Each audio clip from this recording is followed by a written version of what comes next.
G'day guys, Jack and Ninja here. So I've been seeing a lot of people lately with, particularly tennis players, with a bit of tension running down through the back of their arm, maybe like over the shoulder blade. It's not quite that upper back, mid-shoulder tension that a lot of people who work at desks and things like that get. It's a little bit more down the arm, kind of runs into the tricep and stuff like that.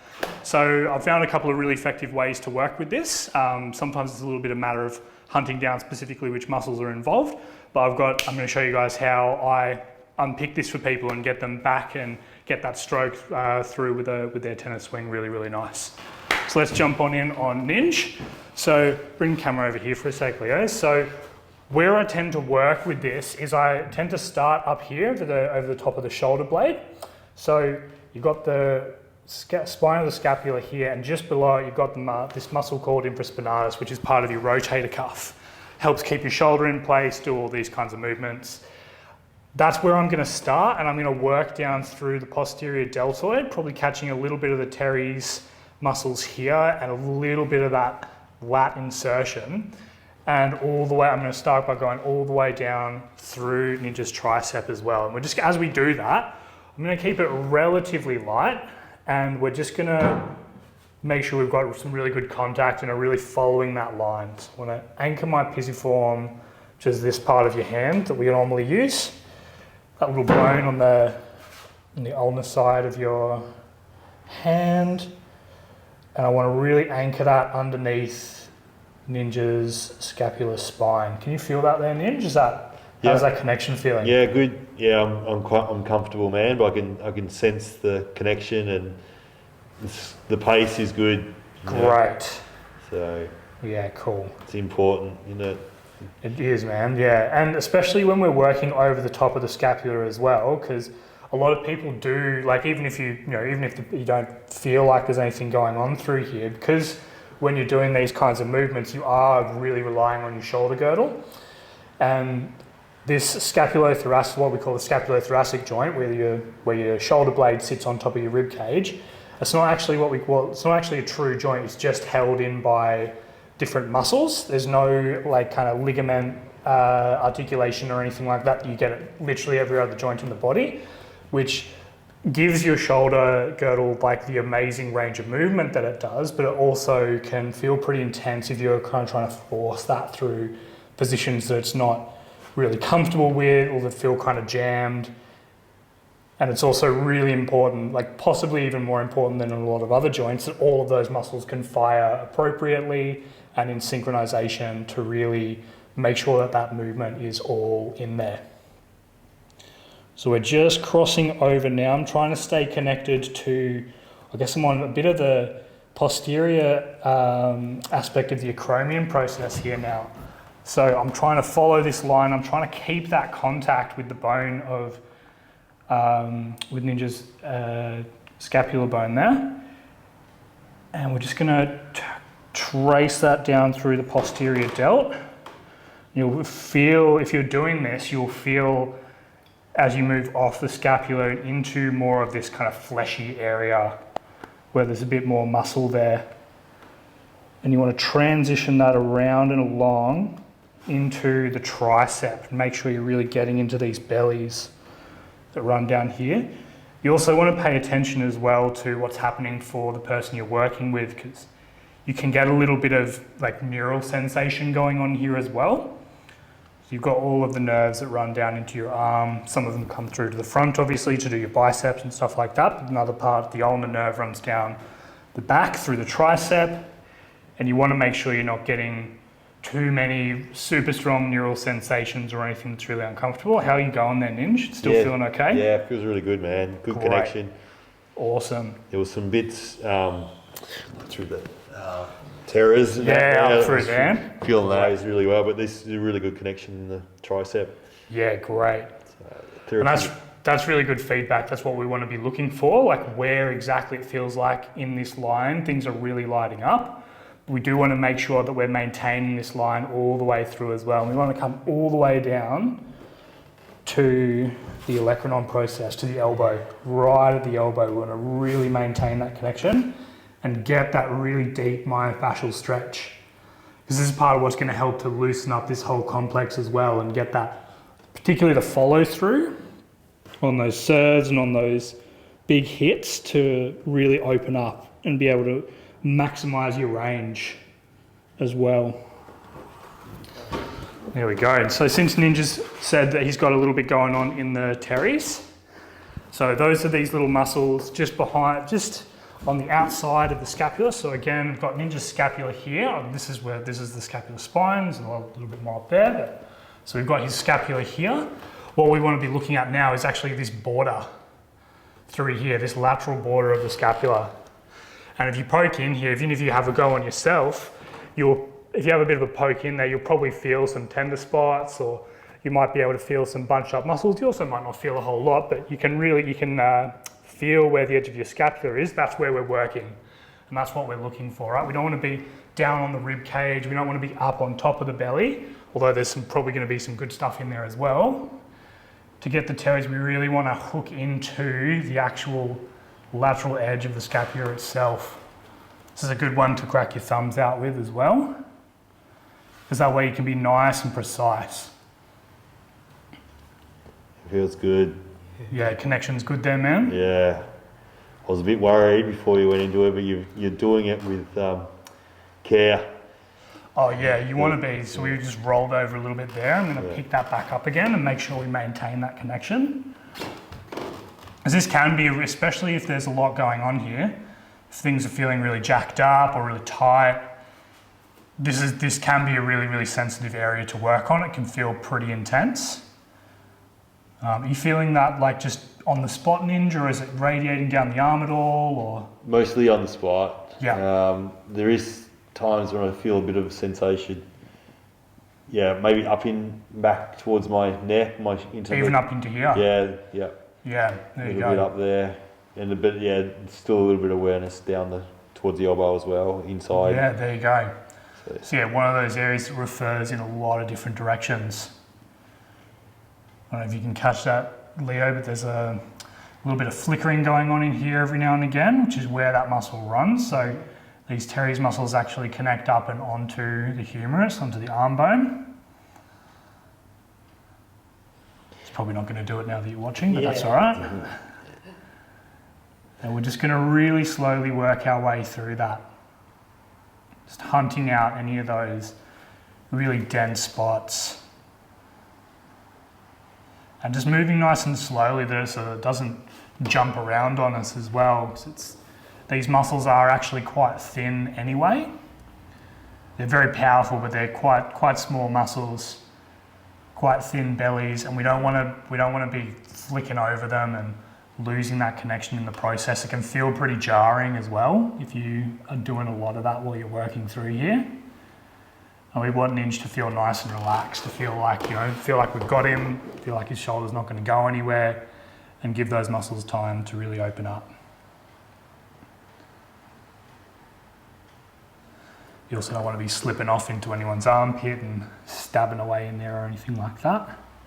Yeah. So we've got a bit of a spot there, it feels like. Yeah. We're just gonna dig our way through that. It's rolling a little bit. We're just gonna roll back in and keep that connection there. Just gonna get a better angle. There we go.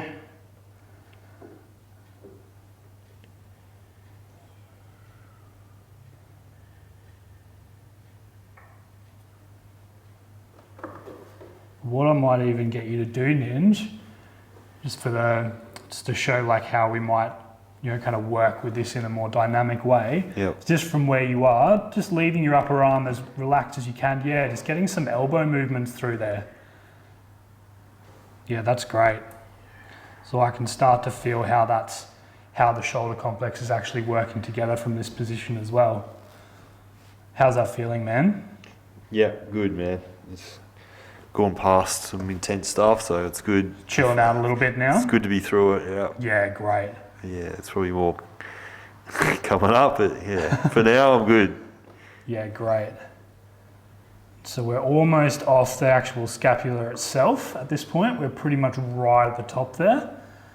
Probably a little bit more in there, and we're actually starting to hook a little bit into and underneath the posterior deltoid. We'll just pin that while Ninja does some of those movements. You can get a bit of a neural floss going on here as well, which is going to help with any of those sensations that run down the arm. We're just going to move that on out of there and just scoop it back down that line.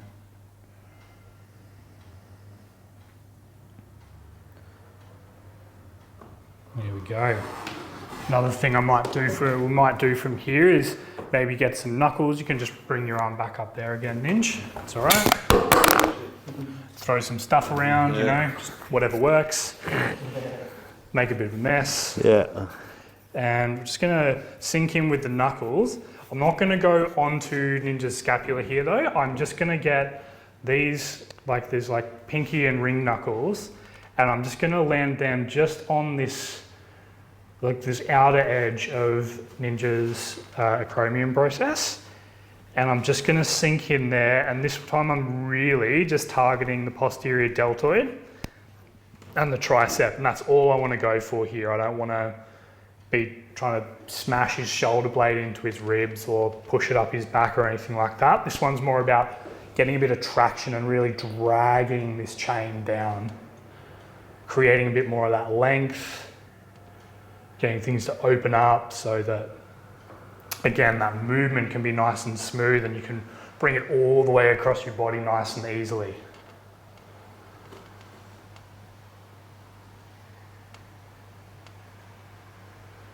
Just really anchoring and dragging that down. Holding up okay there, Ninja? Yeah, it feels good, man. Great.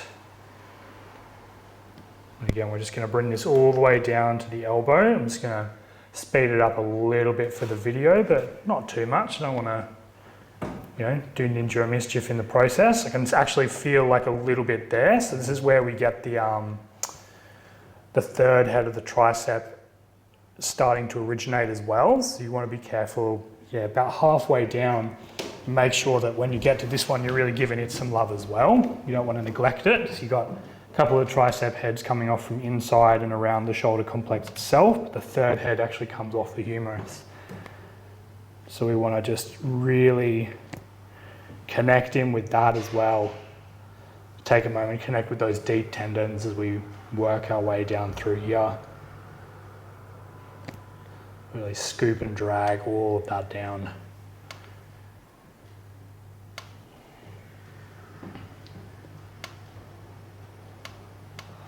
There we go. And last but not least, just to give Ninja a little bit of curry to finish things up, I'm going to do a little bit of, I guess, like more money spot work into the actual infraspinatus itself. So sometimes it can be really nice. I find a really good place to start with this is actually this real medial edge of the scapular spine. So it's really hooking up under that.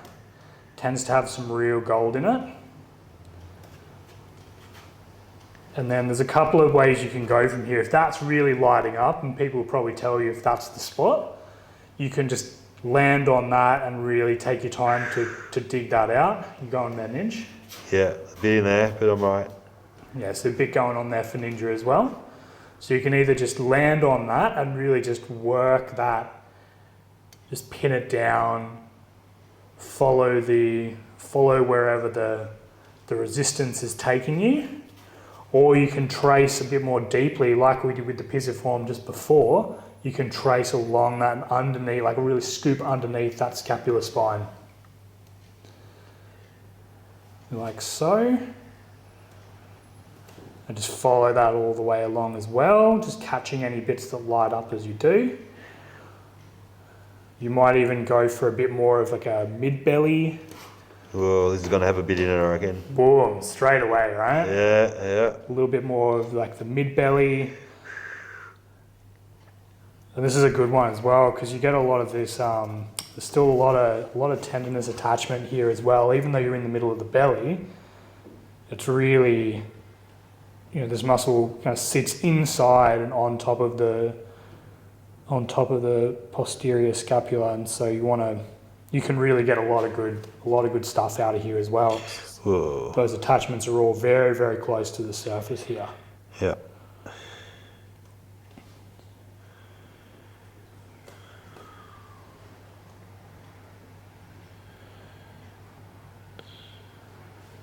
Good, Ninja. And then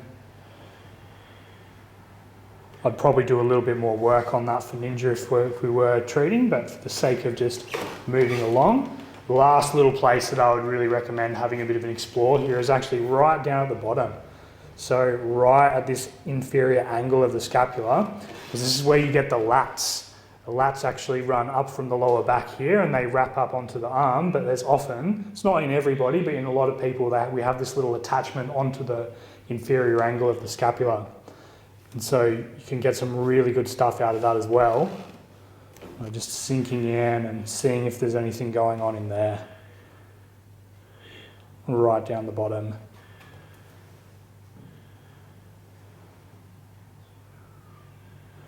And again, with any of these spots, can you just do some rotation with your arm? So just bringing your hand out, yep, and then back in again. And if you'll feel as you're working on someone with this, if you've got a spot pinned here in the infraspinatus, you'll feel that really light up, and you'll feel that muscle act. You should feel that muscle really, really activate. Oh. Dropping the ball. I was going to sleep. I was in a bit of starting to dream. That's good, man. Yeah. It's nice and relaxing, isn't it? Yeah. It's weird. Weird. Different space. It's good, man. It's the nervous system unwinding. Yeah. I can't even know the microphone. You just start throwing stuff around. Yeah, man. All right. And I find it's often quite nice to just finish that off with a bit more of a lighter, just a sweep. Not digging too deep with this one. Just a relatively quick, relatively superficial. Bit of a brush out, just get any of that debris out and just open everything back out again. A little bit of a flush. And there you go. That's how I've been treating and how I've been getting really good results for people, helping people to really get that tennis swing back into motion. Yeah, pretty much one of those things. Might even do some cupping or something like that if it feels like it needs it. You can work on a couple areas at a time. But if you are a tennis player, or if you've just been having some pain or restriction in the back of your shoulder, come on down and see us. We'll get you sorted out quick, smart. Yeah. Cheers, guys. Thank you. Take some time, get some treatment done, do it for yourself. Like me, I need a little rest. 100%. And that's when you get the best work done, isn't it? When you're wearing that parasympathetic, is that what it's called? Parasympathetic, yeah, man. That's when we're healing. It's not when we're actually doing micro tears, aren't we? Micro fractures and all that kind of stuff, and stuff with our brains. When we stop, that's when we process. So 100%. Get some treatment done, do it for yourself. The rest is just as important as the work, so. Yeah, that's it. Done. Well, brother.